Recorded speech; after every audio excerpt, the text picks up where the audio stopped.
நமது ஜெபம் டிவியில் abundant life. இந்த இளைப்பாதலுக்குள்ள இருக்கிறவங்களுக்கு ஒரு மைண்ட் செட் எப்பவுமே இருக்கும். ஏதாவது ஒன்று சொல்லணும்னு அவசியம் இல்லை. அந்த காம்னஸ்க்குள்ள இருக்கும்போது அவரே உங்களை நடத்திக்கிட்டே இருப்பார். ஹல்லேலூயா. Every Wednesday, abundant life program at 7 p.m. Only on ஜெபம் டிவி. அநேக காரியங்களை தேவன் நமக்கு செய்து வருகிறார். ஆமென். எத்தனை பேருக்கு ஒவ்வொரு சனிக்கிழமை ஞாயிற்றுக்கிழமை செய்திகள் உங்கள் லைஃப்பை மாற்றுதுன்னு நம்புறீங்க?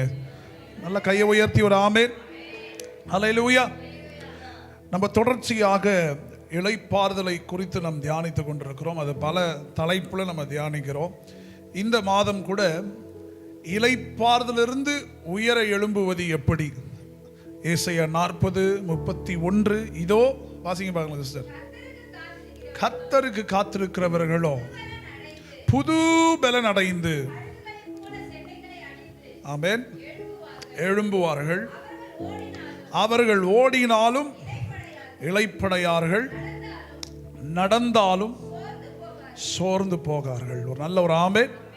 இந்த வசனத்தெல்லாம் பல ஆண்டுகளாக சிறு வயதில் நம்ம இந்த வசனத்தை கேட்டு கேட்டு கேட்டு இந்த வசனம் நம்ம வரும்போதெல்லாம் எப்படி யோசிப்போம்னா, ஏதோ கத்தருக்காக காத்திருக்கிறவர்கள் ஏதோ சேனலில் உட்காந்துக்கிட்டு இருக்கிற வந்து தேவனையை காப்பாற்றிடுவார் அப்படின்ற மாதிரி நினச்சோம். நான் இதோடைய வேறு அர்த்தங்களையும் நாம் அப்படியே தியானிச்சு கொண்டிருக்கோம். நான் எங்கே போனாலும் இந்த வசனத்தை எடுத்து இந்த எந்த செய்தியை தேவனை கொடுத்தாரோ அதே செய்தியை போகிற இடத்துலலாம் முதல்ல நான் பிரசங்கம் பண்ணிடுவேன். என்னுடைய பழக்கம் என்னென்னா, எனக்கு ஆண்டவர் கொடுத்த ஒரு வெளிப்பாடை அது எல்லோருக்கும் தெரியணும், எல்லாருக்கும் அந்த வெளிப்பாடு போனால் அதுக்கப்புறம் என்னிடத்துல பேசுகிறவங்க எல்லாம் இப்படியும் இதற்கு ஒரு அர்த்தம் இருக்கிறது என்பதை நாங்கள் இப்பொழுது புரிந்து கொண்டுக்கிறோம். நாங்கள் ரொம்ப சேரில் உட்காந்துருக்கிறோம். கடவுள் வந்து ஐயோ உன்னை மறந்துட்டேன், இப்போ தான் உன்னை ஆசீர்வதிக்குன்னு நினச்சேன் அப்படின்ற ஒரு பாயிண்ட் ஆஃப் வியூலே கடவுளை பார்த்துட்டு இருந்தோம் அப்படின்ற மாதிரி இருந்தாங்க. ஆனால் இதில் அடுத்த ஆழங்கள் அடுத்த அர்த்தம் என்ன சொன்ன பாருங்களேன்.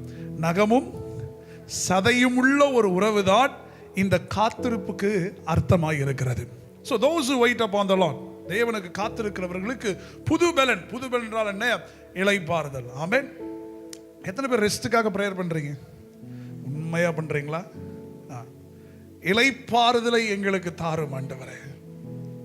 இளைப்பாறுதல் எங்களுக்கு வேணும்.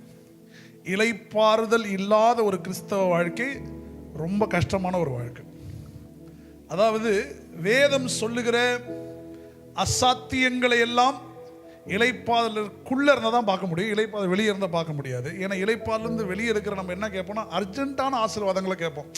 இப்போதைக்கு இந்த மிராக்கிளை செஞ்சிருங்க ஆண்டவர், இப்போதைக்கு இந்த அற்புதத்தை செஞ்சிருங்க ஆண்டவர்னு சொல்லி ஒரு பெர்மனண்ட்டான மிராக்கிளாக இருக்காது. அது ஒரு தற்காலிகமான சில காரியங்களாக இருக்கும். ஆனால் என்றைக்கு கர்த்தருடைய சபை இந்த இளைப்பாறுதல் என்ற கான்செப்டை புரிஞ்சுக்குதோ, இந்த ரெஸ்ட்டுக்குள்ளே வருகுதோ, சபைகள் மிகப்பெரிய அற்புதங்களை பார்க்கும்.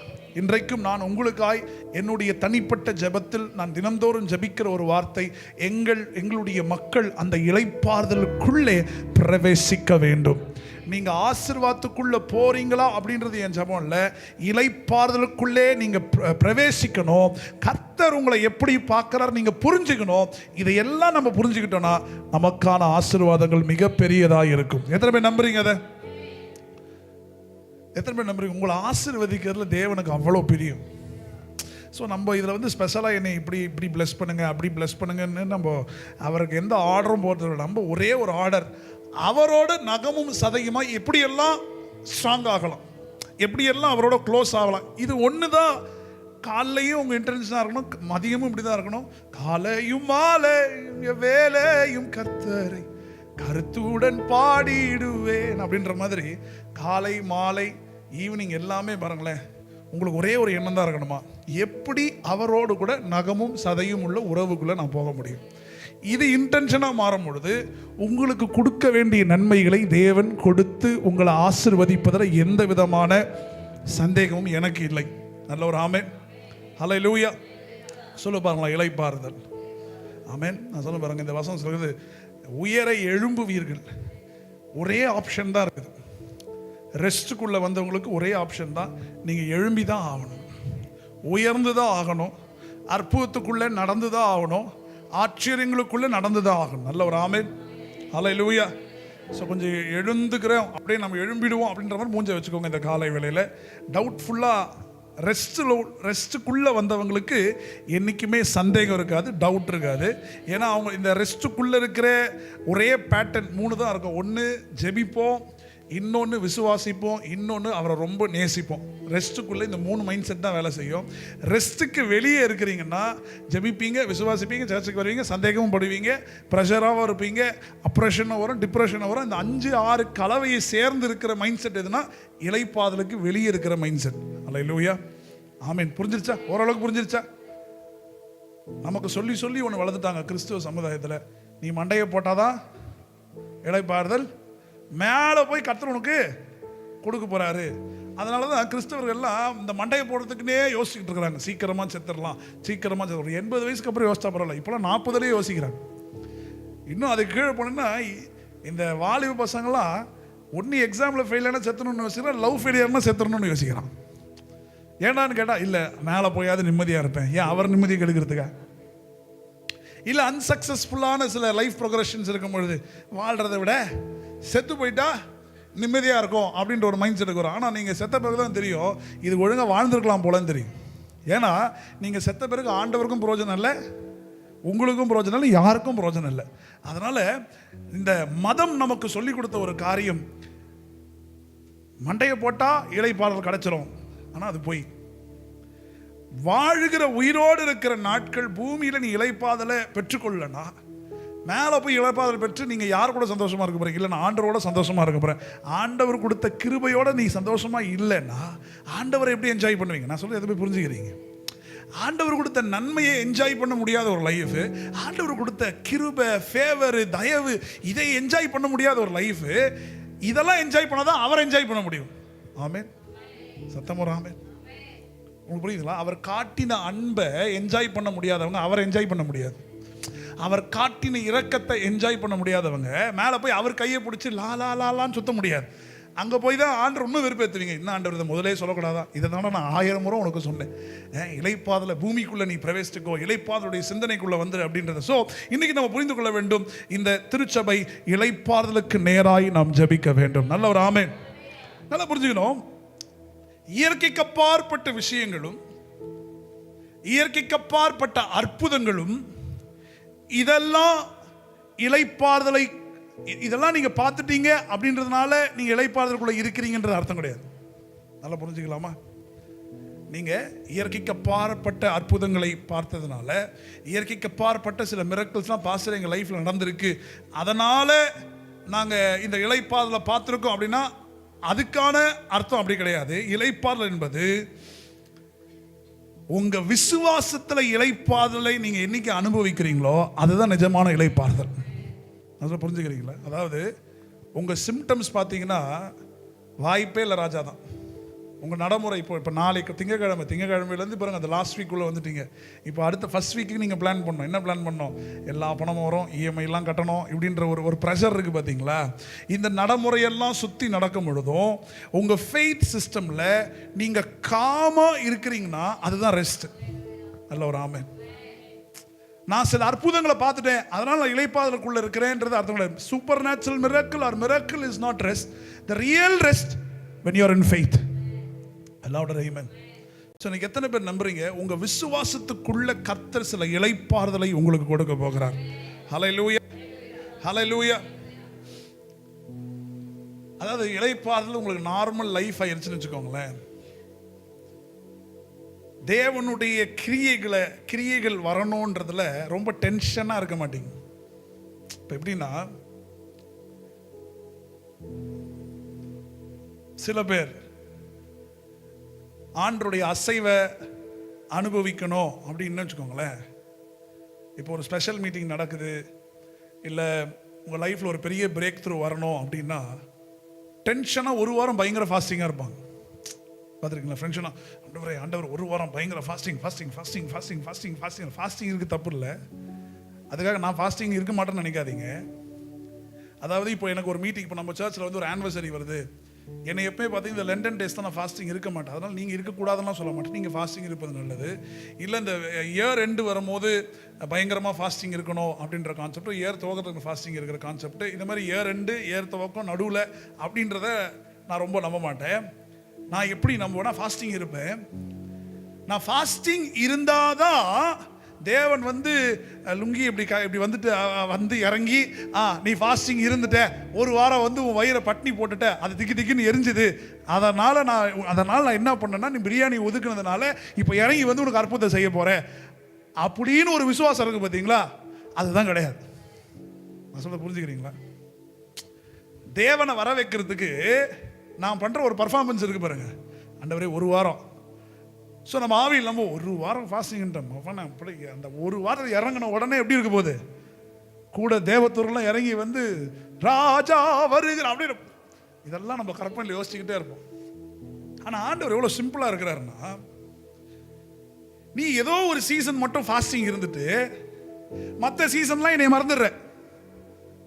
புரிஞ்சுக்கிறீங்களா? ஏரெண்டு மட்டும் நல்லா உறுதியாய் அந்த வரும்போது உறுதியாய் பற்றி கொள்வோம். எங்க வருஷ கடைசியில் ஏன் துவங்கும் போது மாலையெல்லாம் போட்டு நம்மளை வர வைக்கணும் ஆண்டவர் இல்லை? அப்புறம் அந்த 40 நாள் நிறைய டைம் சொல்லுங்க, 40 நாள் சில பேர் பவுடர் கூட போட மாட்டாங்க மூஞ்சில். என்னன்னா ஆண்டவருக்காக சாக்ரிஃபைஸ். அந்த மூஞ்சை யார் பார்க்கறது? அது பவுடர் போட்டால் தான் கொஞ்சமாவது பார்க்க நல்லா இருப்பாங்க. சில பேர் ஷேவ் பண்ண மாட்டாங்க, அந்த காசு என்ன பண்ணுவாங்க, எடுத்துகிட்டு போயிட்டு சேர்த்து வச்சு ஆண்டவர். சில பேர் முடி சேர்த்து வைப்பாங்க, அது என்ன பிரயோஜனம்னு எனக்கும் தெரில. முடி சேர்த்து ஆண்டவருக்காக நான் முடி சேர்த்து வச்சுருக்கிறேன், நான் அப்படிலாம் சேர்த்து வச்சுருந்தா நல்லா இருந்திருக்கும்னு நினைக்கிறேன், அப்படி பிறகு முடி சேர்த்து வைக்கிறேன். ஏன்? ஸோ இப்போ ஜனங்களுக்குள்ள ஒரு மென்டாலிட்டி என்ன வந்துருச்சுன்னா, நான் ஆண்டவருக்காக பண்ணுற ஏதோ ஒரு விஷயம் அவரை கவர்ந்து இழுத்து அதனால் அவர் கீழே இறங்கி வந்து எனக்கு அற்புதத்தை செய்ய உண்மை உள்ளவராக இருக்கிறாரு அப்படின்ற ஒரு மைண்ட் செட்டு தான் ரெஸ்ட்டுக்கு வெளியே இருக்கிற மைண்ட் செட் நான் சொல்லிட்டு இருக்கிறேன். இப்போ இளைப்பாறுதல் என் லைஃப் ஆயிடுச்சுன்னு வச்சுக்கோங்களேன். இளைப்பாறுதல் என்னை ரொம்ப க்ளோஸாக கவனிச்சிங்கன்னா, என்னுடைய மினிஸ்ட்ரி இல்லை திடீர்னு நான் மூவ் பண்ணுறேன் அப்படின்னா ரொம்ப ஆண்டவரோடு கூட ரியலாக இருக்க நான் விரும்புவேன். அதாவது ரெஸ்ட் மோடில் இருக்குன்னு வச்சுக்கோங்களேன். நான் ஃபாஸ்டிங்கே இல்லைன்னா கூட அவர் அசைவாடுவார்னு எனக்கு நல்லாவே தெரியும். நான் இளைப்பாதலுக்குள்ளே வந்துட்டேன்னா 24/7 என்னைய தூக்கத்திலேருந்து நீங்கள் எழுப்பினீங்கன்னா கூட அவர் அசைவாடுவார். இந்த லைஃப் எப்படி மாறணும்னா, ஒரு வாரம் நான் ஃபாஸ்டிங் இது உங்கள் மூஞ்ச போய் பாருங்களேன், ஃபயராக இருப்பீங்க. சகடபலதரபலதிக அதே மூஞ்ச 2 வாரத்துக்கு போய் பாருங்கள், கொஞ்சம் தெரில, கொஞ்சம் ஒரு மாதிரி இருக்குது, ஃபாஸ்டிங் விட்டு வந்துட்டல. அப்போது ஃப்ளக்சுவேஷன் உள்ளே இருக்குது. அது ஏன்னா சீசன் எல்லாம் நான் ஆண்டவரை பிடிச்சிக்கிறேன். ஆனால் இப்போ அதை ஒதுக்கிட்டு 24/7 நான் காம்னஸ்குள்ளே இந்த இளைப்பாதலுக்குள்ளே வந்த பிறகு எப்பயுமே தேவன் என்னோட கூட சகஜமாய் அவர் உலாவிக்கிட்டே இருக்கிறார். நான் சொல்ல எதுவுமே புரிஞ்சுக்கிறீங்க? அதுக்காக உங்களை ஃபாஸ்டிங் இருக்காதீங்கலாம் சொல்லலை. நீங்கள் ஃபாஸ்டிங் இன்டென்ஷன் புரிஞ்சுக்கணும். நீங்கள் ஃபாஸ்டிங் என்ன கேட்கணும்னா, ஆண்டவரே எப்பொழுதும் இந்த இளைப்பாறுதலுக்குள்ள 24/7 இந்த மைண்ட் செட்டுக்குள்ளே என்னைய கொண்டு வாங்க. ஹல்லேலூயா. ஸோ நான் மினிஸ்டர் பண்ணும் போதெல்லாம் சில பேர் ஸ்டேஜில் மினிஸ்டர் பண்ணும், சில பாஸ்டர்ஸோ இல்லை ஊழியம் பண்ணுறவங்களாம் அன்னைக்கு ஏதாவது தீர்க்கதரிசனம் சொல்லணும்னா அவங்க டென்ஷன் ஆகிடுவாங்க. ஐயோ வரலையே மேலே போய் 2 அந்நிய பாஷை பேசலன்னா கூட நம்ம வரலையே அப்படின்ற மாதிரி சில பேர் டென்ஷனாகவே இருப்பாங்க. 2 வேர்டாவது சொல்லணும். ஆனால் நீங்கள் என் மினிஸ்டர் பார்த்தா திடீர்னு ஜோம் பண்ணிட்டு போவேன், திடீர்னு மெசேஜ் சொல்லிட்டு போயிடுவேன், திடீர்னு ஆண்டவர் சொன்னால் பேரை சொல்லி கூப்பிடுவேன். அதாவது இந்த இளைப்பாதலுக்குள்ளே இருக்கிறவங்களுக்கு ஒரு மைண்ட் செட் எப்பவுமே இருக்கும். ஏதாவது ஒன்று சொல்லணும்னு அவசியம் இல்லை, அந்த காம்னஸ்குள்ளே இருக்கும்போது அவரே உங்களை நடத்திக்கிட்டே இருப்பார். ஹல்லேலூயா. திடீர்னு இறங்கி ஜோம் பண்ணுவேன் சொல்லுவார், இறங்கி ஜோம் பண்ணுவேன். திடீர்னு யாராவது கூப்பிடுவார், அவங்களுக்கு டெலிவரி பண்ணுவேன், அவங்களுக்கு டெலிவரன்ஸ் பண்ணுவேன். அதாவது you don't have to pressurize yourself. ஒரு ப்ரெஷர், இப்போ ஒரு ஜபத்துக்கு வந்து ப்ரெஷர் பண்ணி இப்போ நான் ஏதாவது சொல்லணும் அப்படின்ற ப்ரெஷருக்குள்ளே இருக்கக்கூடாது. அந்த ஃப்ளோ உள்ள நீங்கள் வரணும்னு நான் சொல்லிட்டு இருக்கிறேன். எத்தனை பேர் நான் சொல்கிறது புரியுது? பக்கத்தில் போய் சொல்லுங்கள், ஆண்டவரை ரொம்ப ப்ரெஷர் பண்ணாதீங்க, நீங்களும் ரொம்ப ப்ரெஷர் ஆகிடாதீங்க. இப்போ யாராவது உங்கள்கிட்ட வந்து சிஸ்டருக்காக ஜெபம் பண்ணுங்கன்னா, ஐயோ பாஸ்டர் மாதிரி ஏதோ ஒன்று சொல்லணும் இந்த வாரத்துக்குள்ளே, அதெல்லாம் சொல்ல வேணாம். ஆண்டவரே மனதார ஆசீர்வதிக்கிறேன் ஆண்டவரே. அதாவது உங்கள் காம்னஸ்குள்ளே நான் ஆசீர்வதிச்சாலே நீங்களும் ஆசீர்வதிப்பீங்க அப்படின்ற இந்த இளைப்பாதலுடைய லைஃப்குள்ளே நீங்கள் வரணும். புரிஞ்சுக்கிறீங்களா? இப்போ நான் ஒரு வாரம் ஃபாஸ்டிங் இருந்தால் தான் இவர் என்னை வல்லமையாக பயன்படுத்துவார் அப்படின்ற மைண்ட் செட் உங்களுக்கு உடையும். சில காரியங்களுக்காக நம்ம ஜெபம் பண்ணலாம், தவறே கிடையாது. ஆனால் இது எல்லாமே எங்கேருந்து ஆப்ரேட் ஆகணுமா? இளைப்பாறுதல் இருந்து தான் ஆப்ரேட். நல்ல ஒரு ஆமேன்னு சொல்லுவோமா? ஹல்லேலூயா. அப்போ இளைப்பாறுதல் உள்ளவங்களுக்கு அப்பாவை விட்டு எப்படி சொல்றேன்னா, அவரை விட்டு உங்களால் இருக்க முடியாது. எனக்கு இயர் எண்டு தான் அவர் ரொம்ப தேவைப்படுறதுனால, எனக்கு அவர் டெய்லி இல்லைன்னா கஷ்டம். பக்கத்தில் சொல்லுங்க, அவர் டெய்லி இல்லைன்னா கை நடுங்கணும். அதான் அனுபவம். நான் சொல்ல புரிஞ்சுக்கிறீங்களா? எனக்கு இயர் எண்டு தான் அவர் வந்து நான் அப்படியே வலது காலை எடுத்து 20 டர்ன்ஸ் வைக்கும் போது நான் அப்படிலாம் இருக்கக்கூடாது. டெய்லி அவர் இல்லைன்னா கை நடுங்கணும். அவர் சத்தம் கேட்கலன்னா மனசு திக்கு திக்குன்னு அடிச்சுக்கணும். அப்படி ஒரு உறவில் இருக்கிறீங்க போது தான் நீங்கள் ரெஸ்ட்டில் இருக்கிறீங்கன்னு அர்த்தம். இல்லைன்னு வச்சுக்கோங்களேன், பிசாசு சொல்லுவான், உனக்கு நடந்துச்சா, நடக்கலையா, கடன் வந்துருச்சா, பாரம் வந்துருச்சா அப்படின்னு சொல்லி இந்த பாரத்துக்குள்ளேயே உங்கள் மைண்ட் எப்படியா ரெஸ்ட் இல்லாத மைண்ட் செட்டுக்குள்ளே நீங்கள் போயிட்டே இருப்பீங்க. ஸோ பகலப்பா சொல்லுங்கள் இளைப்பாறுதல், சொல்லுங்கள் இளைப்பாறுதல். ஹல்லேலூயா. எதுவுமே சொல்கிறத புரிஞ்சுக்கிறீங்க? ஆண்டவர் உங்கள் கூட நடக்கிறதுக்கு நீங்கள் பர்ஃபார்மன்ஸே பண்ண வேணான்றேன் நான் சொல்ல புரிஞ்சுக்கிறீங்களா? சில பேர் நீங்கள் பார்க்குறத பார்த்தா பயமாக இருக்குது. என்னையா நான் பாட்டுன்னு ஒரு வாரம் ஃபாஸ்டிங் பண்ணி தான் அதில் போய் ஆப்பு வைக்கிறீங்க. உங்களை ஃபாஸ்டிங் பண்ண வேணாம் சொல்லவே இல்லை. நான் ஏதாவது பண்ணாதான் அவர் இறங்குவார்னு நினைக்கிறீங்களா? அந்த மைண்ட் செட்டை மாற்றிக்கோங்கன்றேன். இப்போ உங்கள் பிள்ளைங்களுக்கு வயிறார சோறு போடணும்னு நினைக்கிறீங்க, அவன் ஏதாவது பண்ணாதான் சோறு போடுவீங்களா? இல்லை அப்படி ஏதாவது அப்படியே அம்மா யாருன்னா இருக்கிறீங்களா? ஏய் உனக்கு சோறே போட மாட்டேன்னு சொல்லிட்டு செஞ்சுட்டு வச்சுட்டு செஞ்சுட்டேன்டா அப்படின்னு சொல்கிற தாய் தானே இருக்கிறீங்க. நீங்களே உங்கள் பிள்ளைங்களுக்கு அப்படி அன்பாக இருக்கிறீங்கன்னா நம்மை படைத்த பரமபிதா. அதாவது அவர் அன்பை காட்டிட்டு அந்த அன்பை புரிஞ்சுக்கிட்டீங்கனாலே நீங்கள் வந்து ரொம்ப லவ் பண்ண ஆரம்பிச்சிருவீங்க. அவர் எல்லாம் இருக்க முடியாது. டெய்லி இயர் ரெண்டு தான் நீ பவர்ஃபுல்லாக இருக்கணும். 365 days நீங்கள் பவர்ஃபுல்லாக இருக்கணும். ஹல்லேலூயா. புரிஞ்சுக்கிறீங்க? உங்கள் பலிகளால் எதுவும் மாறாது, உங்களுடைய கீழ்ப்படிதனாலுமே எல்லாமே மாறும். ஸோ அப்போது நம்ம சர்ச் எப்படி வரணும் நான் விசுவாசிக்கிறேன்னா, நானே இங்கே இல்லைனா கூட நீங்கள் உள்ளே வரும்போது, நீங்கள் யார்கிட்ட பேசும்போது ஆண்டவர் ஃப்ளோவாக மூவ் பண்ணிக்கிட்டே இருக்கணும். நேற்று டெலிவரன்ஸ் மீட்டிங்கில் சொன்ன பாருங்க, யாருக்காவது ஜெபம் பண்ணால் கட்டி என்ன அடிச்சிருமோ அப்படின்னு இருக்க பயம் இருக்குது பாருங்க, அதுதான் மோசமான பயம். யாரை அடிக்கிறது இல்லை, யாரை அடிக்கிறது? ஜெபம் பண்ண போனால் பிசாசி என்ன அடிக்குதான். அப்போ அந்த லெவலில் நான் இருக்கிறேன். அதனால தான் பாருங்க, நம்ம யாருன்னா கேட்டால் சொல்லுவோம், இரு நான் ஆண்டட்ட ஜெபம் பண்ணிட்டு உனக்கு ஜெபம் பண்ணலாம் வேணாமான்னு யோசிச்சு சொல்கிறேன். பகல சொல்லுங்க, யோசிக்கலாம் கூடாது. ஐயா கையை வச்சா அதை வந்துருமா? அப்போ என்ன புரியுது? வார்த்தையின் ஞானம் கிடையாது. அதனால தான் நம்ம என்ன பண்ணுறோம், யாருன்னா ப்ரே பண்ணால் கூட பயப்படுறோம். ஆனால் இன்னைக்கு கத்த சொல்லுகிறார், உங்கள் வாழ்க்கையில் ஒரு கான்ஸ்டன்ட் ஃப்ளோக்குள்ளே நீங்கள் இருப்பீங்க. ஹல்லேலூயா. புரிஞ்சுக்கிறீங்களா?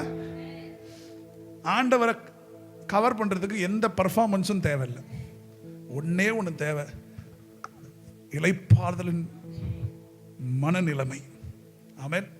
ஹல்லேலூயா. எடுத்து வாசிப்போம். எபிரேயரின் புஸ்தகம் 4ஆம் அதிகாரம் 1, 2, 3 வாசிப்போம். 1லேருந்து 4 வாசிக்கலாம். எபிரேயர் 4.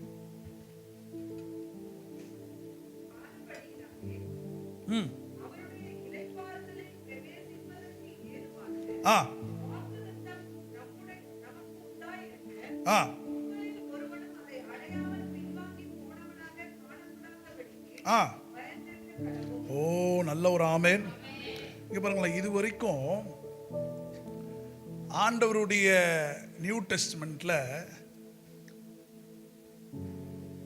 நீ பயத்தோட இரு, நடுக்கத்தோட இரு அப்படின்னு இயேசு யூஸ் பண்ண நிறைய வார்த்தைகள்ல கொஞ்சம் கம்மியான வார்த்தை. ஆனா அவர் எதுக்கு, ஏன்னா மற்றெல்லாம் நீ பயப்படாதே, கூட இருக்கிறேன், கலங்காதே, நான் உன் கூட இருக்கிறேன் அப்படின்னு சொன்ன ஆண்டவர் இந்த ஒரு மேட்டருக்கு மட்டும் வார்னிங்கா சொல்றார். எந்த மேட்டருக்கு வாசிப்பு மறுபடியும் அப்படி ஆனபடியினாலே பாருங்க, பிரவேசிப்பதற்கான வாக்குத்தத்தம் நமக்கு பக்கத்துல சொல்ல நமக்கு உண்டாயிருக்குது. என்ன உண்டாயிருக்குது? என்ன உண்டாயிருக்கு? 6 மாசம் உண்டாயிருக்குமா? இல்ல. எது உண்டாயிருக்கா? வார்த்தை உண்டாயிருக்கு.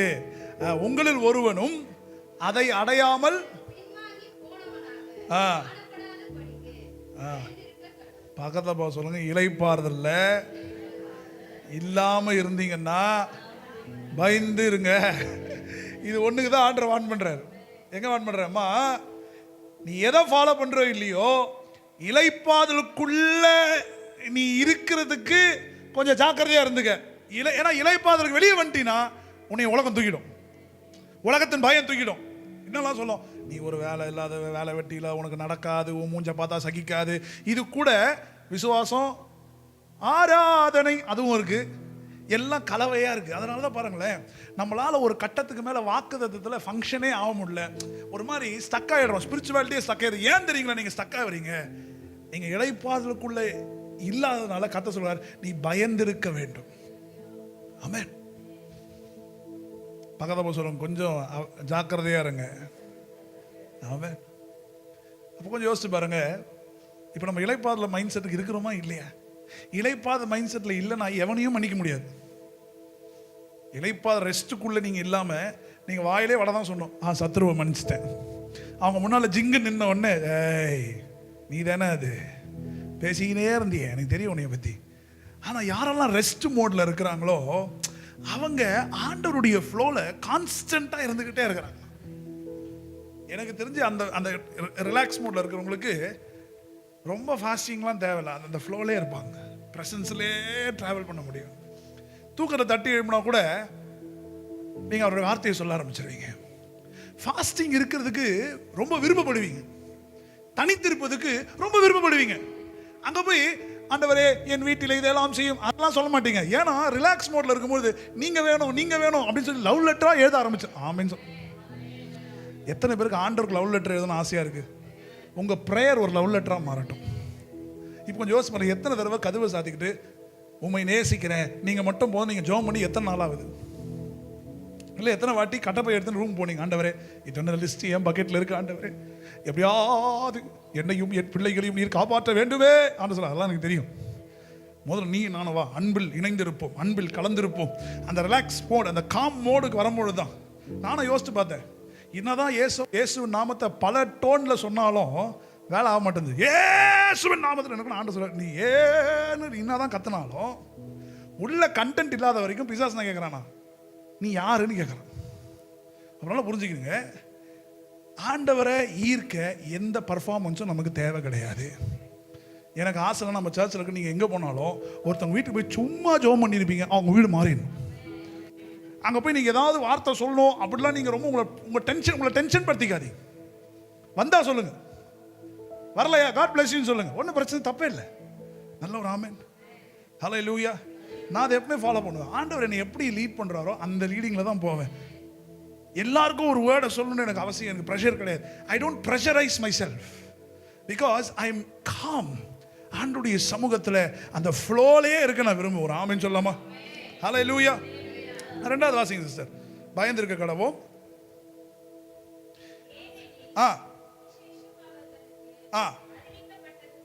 ஆமென்.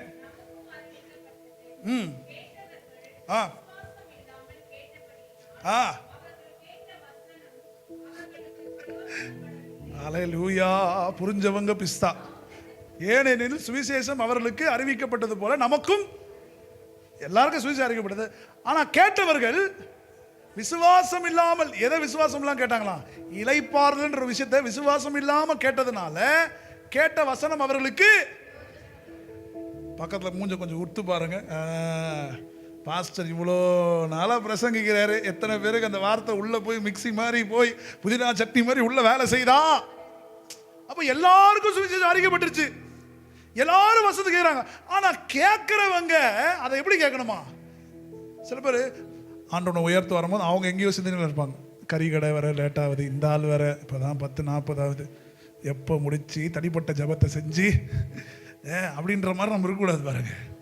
அப்போ கேட்குறவங்க புரியுதுங்களா? அப்போ சபை வார்த்தையை கேட்கும் போது விசுவாசம் இல்லாமல் கேட்டுருச்சுன்னா அந்த வார்த்தை பிரோஜனம் இல்லாமல் போதும். அதாவது அதை சொன்ன பாருங்களேன், நீங்கள் ரெஸ்ட் மோட்ல இல்லாமல் இன்னும் வார்த்தை பெனினே வந்து தினகரன் அன்களே மறுபடியும் வந்து உங்களுக்கு பிரசங்கம் பண்ணாலும் அது அப்போ பாருங்க, ரெஸ்ட் இல்லாமல் அவுட் ஆஃப் ரெஸ்ட்ல இந்த விசுவாசம், ஜபம், கூட ப்ரெஷரு, கூட சந்தேகம், இந்த கலவையோடு நீங்கள் என்னதான் கேட்டாலும், இயேசுவே பிரசங்கம் பண்ணாலும், எப்படி பேதுரு காதுக்கு ஒன்றும் ஏறலையோ உங்கள் காதுக்கு ஏறாது. ஆமென். பக்கத்தில் பார்த்து சொல்லுங்க, விசுவாசத்தோட வார்த்தையை உட்கொள்ளுவோம். ஆமென். பாருங்க, விசுவாசம் கேட்டாலும் பிரோஜனமே இல்லையா? ஆனால் வெளியே எப்படி இருப்பாங்களா? அருமையான மெசேஜ், எனக்காகவே பாஸ்டர் பேசுறார். இன்னும் மெசேஜ் இல்லை, கழுகு மாதிரி மேலே ஏறணும்னு சொன்னார். அதை சொன்னேன், கீழே நிறைய சொன்னேன். அதுதான் மைண்டில் ஸ்ட்ரைக் ஆகலை அப்படின்ற மாதிரி இருக்கக்கூடாது. ராமே அல்லேலூயா. பாருங்களேன், வார்த்தை வந்து உங்களுக்கு ப்ராஃபிட்டை கொடுக்குமா? நல்ல ஒரு ஆமென். அல்லேலூயா. ப்ராஃபிட் உங்களுக்கு ப்ராஃபிட்டை கொடுக்குறாரோ இல்லையோ, ஆனால் வேர்ட் ஆஃப் காட் உங்களுக்கு ப்ராஃபிட்டை கொடுக்கும். நல்ல ஒரு ஆமென். See, ஒரு group of people, they always go behind prophets. அவங்க வந்து இவர் நான் வார்த்தை சொல்கிறார், அவர் நான் வார்த்தை, எல்லா வார்த்தையும் கட்டப்பையில் வாங்கி வந்துடுவாங்களே தவிர ஒன்றும் வேலை செய்யாது. ஒன்றுமே வேலை செய்ய. எனக்கு நிறைய ஃபோன் கால் வரும், வெளி மாநிலங்கள்லாம் ஃபோன் கால் வரும். பாஸ்டர் டக்குன்னு ஏதாவது ஒன்று சொல்லுங்கள் பாஸ்டர். டக்குன்னு நான் என்ன சொல்கிறது? இல்லை இப்போ கடவுள் உங்கள்கிட்ட என்னை பற்றி என்ன சொல்கிறாரு, என் மைண்டில் வரும், வாயை மூட சொல்கிறாரு. அப்படி சொல்ல முடியுமா? சொல்ல முடியாது. ஏதாவது ஒன்று சொல்லுங்கள், ஏதாவது ஒன்று சொல்லுங்கள். நான் சில டைமில் அந்த ஃப்ளோவில் இருக்கும், நீங்கள் நல்லா இருப்பீங்க, சிம்பிளாக ஜோம் பண்ணுவேன். ஐ திங்க் இந்த ஆளுக்கு பவர் கிடையாது, ஏதாவது ஒன்று சொல்லணும்ல. அப்போது ஜனங்க எப்படி எமோஷன் ஆகிட்டாங்க, ஒருத்தவங்க ஜோம் பண்ணாலே முதுக்கெல்லாம் மாறிடும் அப்படின்னு நான் சொன்னாதான் நீ எமோஷனாக அதை கனெக்ட் ஆகுறீங்க. புரியுதுங்களா? நம்ம எவ்வளோ கிறிஸ்டியன் எவ்வளோ ப்ராப்ளத்தில் இருக்குது பாருங்களேன், எவ்வளோ ப்ராப்ளம் உள்ளே இருக்குது. ஏதாவது சொன்னாதான் எமோஷனாக நம்ம ஆண்டவரோட கனெக்ட் பண்ணிக்கிறோம். ஆமென். யாரா வந்து இந்த சீசன் ரகடபலதரா தலைமை ஏதோ பேசலாயா அப்படின்னு, இப்போ அதே வந்து ஆண்டவரே நல்லா இருப்பாங்க ஆசை. இந்த ஆள்கிட்ட பவர் கிடையாது. ஏன் எதையும் சொல்லலை, என்னை கீழே தள்ளலை, நான் டம்முன்னு விழலை. நீ டம்முன்னு விழாததுனால இந்த ஆள்கிட்ட என்ன கிடையாது, பவர் கிடையாது. எனக்கு பிரச்சனையே இல்லை. ஆமென். அப்போ நல்லா புரிஞ்சுக்கணும் பாருங்க. அந்த வேர்டு இல்லைன்னா எல்லாமே வேஸ்ட் பாருங்க. அப்போ who can give you the profit? என்னால உங்களுக்கு லாபம் கொடுக்க முடியாது, ஆனால் அவர் வார்த்தையால உங்களுக்கு லாபத்தை கொடுக்க முடியும். ஓ ஹalleluya, ஹalleluya. எத்தனை பேர் நம்புறீங்க வார்த்தையால லாபத்தை பெற்றுக்கொள்ள முடியும்? அப்போ ஒரு மனுஷனுடைய லைஃப்ல, ஒரு சர்ச்சோடைய லைஃப்ல வேர்ட் ஆஃப் காட் எவ்வளோ ஸ்ட்ராங்காக இருக்கணும், எந்த அளவு இதெல்லாம் ரெஸ்ட்ல இருந்தாதான் அவர் எப்படி நம்மளை பார்க்குறாருன்ற அந்த ஒரு கான்செப்டுக்குள்ள நம்ம வர முடியும். நல்ல ஒரு ஆமென். ஹalleluya.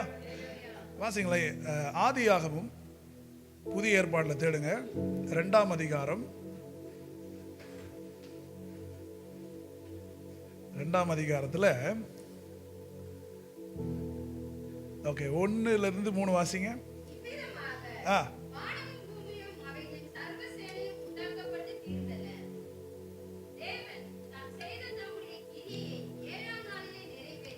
தேவன் தம் செய்த கிரியையை 7ஆம் நாளிலே நிறைவேற்றி முடிந்த பின்பு 7ஆம் நாள் என்ன பண்ணாரா? பக்கத்தில் சொல்லுங்க, ஓய்ந்திருந்தாரு. அதுக்கப்புறம் என்ன பண்றாரு?